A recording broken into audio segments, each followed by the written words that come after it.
we in the Southwest are very proud of this man.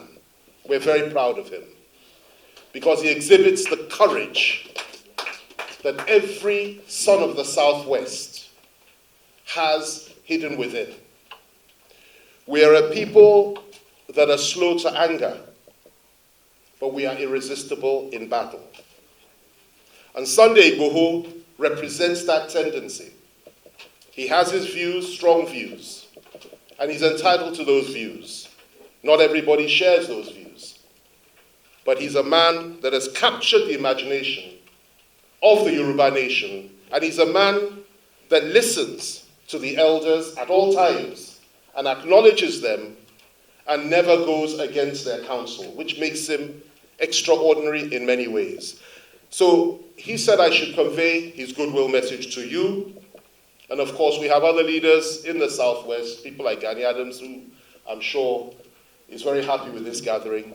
But most importantly, our leaders here, and I'm very happy and honored and privileged to be able to say a few words before him and before each and every one of you.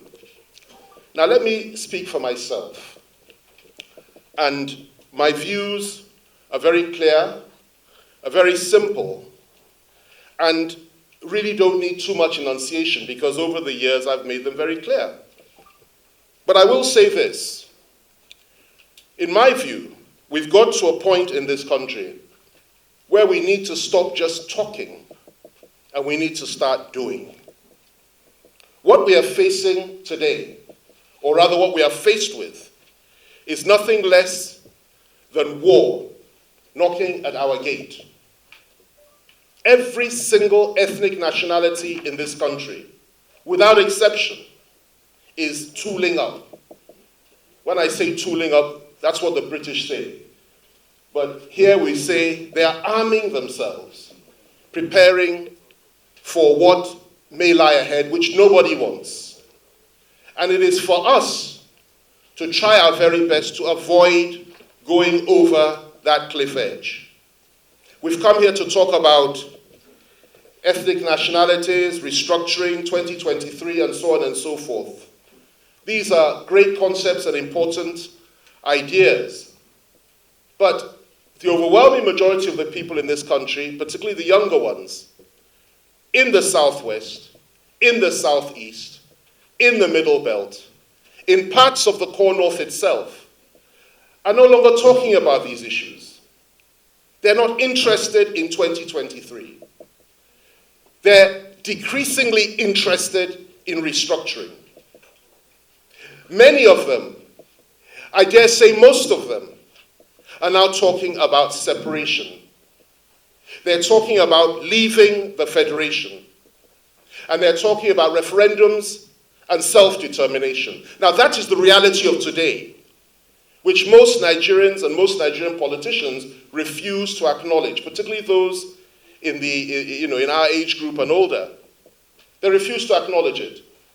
But that is the reality. Now that does not mean to say that that is a position that we need to adopt.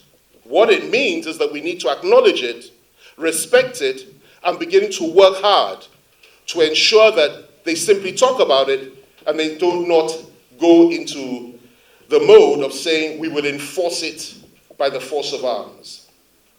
We have been pushed to the edge.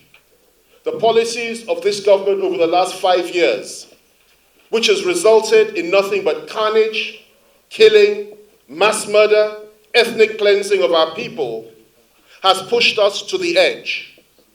There's no way of sugarcoating that. People feel aggrieved, wounded, hurt. People feel as if they are slaves. People feel as if they don't matter. They're second and third class citizens. And I might add, it is not just the people of the South that feel this. It is not just the people of the Middle Belt that feel this. There are millions in the core North itself that feel this as well. Zamfara State, over 300 people killed per day up until very recently. Other parts of the North, Northeast, Northwest is on fire. The other day in Zamfara, an emir's palace was burnt to the ground simply because the people were fed up that they were being slaughtered by mainly foreign Fulani terrorists. I will not dignify them by calling them Fulani herdsmen. I will call these foreign barbarians that have come to kill our people in the core north, in the middle belt, in the forests and the streets of the southwest, in the southeast, in the south-south. I will call them Fulani, foreign Fulani terrorists. That is what they are. That is what they do. In some parts they call them bandits. In others they call them herdsmen. I call them terrorists. And they are terrorists fighting against the Nigerian state. And whatever it is you feel about Nigeria, whether you're an integrationist and you believe in Nigeria and you're entitled to that view, or whether you believe in restructuring, a great view, or whether you believe in separation or whatever it is, at the end of the day, we must remember this, that as at today, we are first and foremost Nigerians. And it is incumbent on every single one of us to stand against the foreign threat. Hundreds of thousands of them come through our borders as a consequence of the weakness of this government. They come through our borders and slaughter our people. They slaughter the people in the southeast. Just look at what is happening there. Up until today, this nation, which has its own challenges, has not seen fit to apologize to those people for what we did to them in the Civil War. And I make no apology for holding that point of view. Where you have over 3 to 5 million people slaughtered in the space of 3 years, 1 million of them children. Where a young Jewish boy called Bruce Mayrock in New York City burns himself alive in front of the United Nations building simply because he saw what was happening to the Biafrans during the Civil War, what we did to them. Where you have a man like Steve Jobs, the man that founded Apple, or the last CEO of Apple, one of the biggest companies in the world, renouncing his Christian faith simply because of what he saw happening in Biafra. And where you have a man like Bernard Kouchner, who was the foreign minister of France up until not too long ago, a few years ago, who was actually here during the Civil War, working for the Red Cross. And he said from what he saw, as a consequence of what he saw in that war, he resigned from the Red Cross, set up Médecins Sans Frontières, and he now established that organization, which is the biggest organization in wartime, for wartime casualties in the world today. People don't know this, and yet here we are as Nigerians, hoping for things to be better, and yet we refuse to acknowledge what we did. Well, that blood is everywhere now. I'm sorry if I've said things that may sound offensive, if I've said things that may not be too nice, if I've said things that are not making people comfortable here today. But that blood is being spread everywhere now, and we've learned nothing. Because here we are today, bombing the forests of the southeast with our Air Force, killing young people simply because they want to exercise their right of self-determination, or better still, they're calling for a referendum. Here we are in the southwest, allowing foreign Fulanis to flood our forests and slaughter our people morning, day, and night. The leader of Afenifere, the beloved Afenifere, who we all belong to as Yoruba people, our leader, our past leader, Baba Fasoroti, his own daughter was slaughtered. We've had our traditional rulers slaughtered. We've had our children slaughtered, our women raped, our farms taken over. That is what we have experienced. And we speak from a position of rage. If our elders and our leaders speak in a peaceful tone, it's because they're civilized men. And it's because they believe in the power of restraint. And they believe in order. And they don't want war. But the young men are angry. Very, very angry. And it's not just the southwest. Look at the Niger Delta. And I acknowledge yesterday that our father, Ike Clark, was 94 years old, I believe. I acknowledge that today. I should have mentioned that in the beginning. Congratulations to him. And we thank God for his life because he's seen it all. Look at what is happening there. Look at what has been happening there over the years. Rape, pillage, murder, carnage, domination, and all sorts of evil visited upon these people. And yet they've taken it, even though they are the goose that lays the golden egg. You go to the middle belt, hardly any identity left. Hardly any identity left. Forced to speak a language that is not theirs. forced to forget that they had a history of their own, forced to bow and tremble before those that were never part of them. And now in the mix comes these foreign Fulanis again, fighting them, killing them, slaughtering them, and they hardly ever fight back. I will never forget 2016, Christmas, Kaduna State, in southern Kaduna, 800 people, Christmas Eve and Christmas Day, 800 people, including women and children, were massacred by these foreigners in their homes, and nothing happened. Not one of them was arrested, and since then it has gone from bad to worse. But now you go to the core north itself where I started. It is just as bad, if not worse, for the poor masses in those areas who are being killed on a daily basis and whose leaders and whose elders can do next to nothing about it. So I feel for Nigeria. We all feel for Nigeria, and we all pray for Nigeria. But let me say this.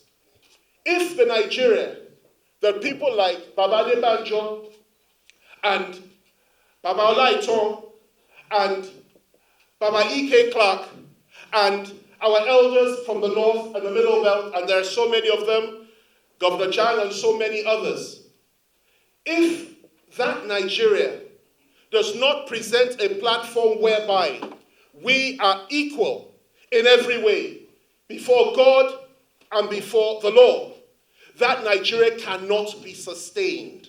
There are many, many good people in the core north. Many of them. I know many of them. Bala Mohammed, the governor of Bauchi. You go to Zamfara, Matawale is there. The Sultan himself, a good man, who has reached out in many ways to bring peace, and who is also crying out for justice and crying out for decency and crying out on behalf of his people. We have many like that in the core north. We have in the middle belt people like the governor of Kogi and so many others who are trying their very best. And we have those that are restrained and are also crying in private. And this goes across party lines. All over the north, people are crying, and they are suffering as well. So it's not just us. But the bottom line is this. The philosophy and the belief that this can go on and nothing will happen is one that has no basis, has no rationality, has no decency, and has no sanity. Because it will go on and it will take us into a situation that none of us wish to be in. Let me end with this. And this is very, very important. We must not lose sight of the fact that even though we have issues to discuss, restructuring, 2023 power shift, how we will get on with one another to make a better country for ourselves, and how we will reach out to those that no longer believe in this country to keep them aboard for as long as we can. That's one issue. But the greatest problem that we're faced with, I say it again, is the influx and the invasion of these foreigners that want us to kill one another, that want to come in to pick up the pieces, and that are being guided and funded and supported by the great powers on this earth, believe it or not. The same forces, the same people that supported ISIS and ISIL in Syria are the ones behind this. The same people that supported Al-Qaeda when the Russians were in control of Afghanistan are the ones behind this. The same people that once supported the Taliban are the ones funding and are the ones behind this. They are the same people, the same forces. And what they want is to turn our nation into a theater of war. It is incumbent upon every single Nigerian, no matter what you believe in, no matter where you come from, no matter your religious faith, to resist this and to come together and to say, no, we may have our differences, we may disagree, we may not even like each other so much, but at the end of the day, we will not go into war. We will stand together, we will resolve our problems on the basis of peace, equity, justice, and equality. Once we can do that, then I believe there's hope. Without that, I'm sorry to say, ladies and gentlemen, there can be no hope and there will be no hope. May God guide us, may He lead us, may He protect us, may He defend our nation, and may He protect our elders and our leaders and keep them healthy and strong. God be with you, and God bless the Federal Republic of Nigeria.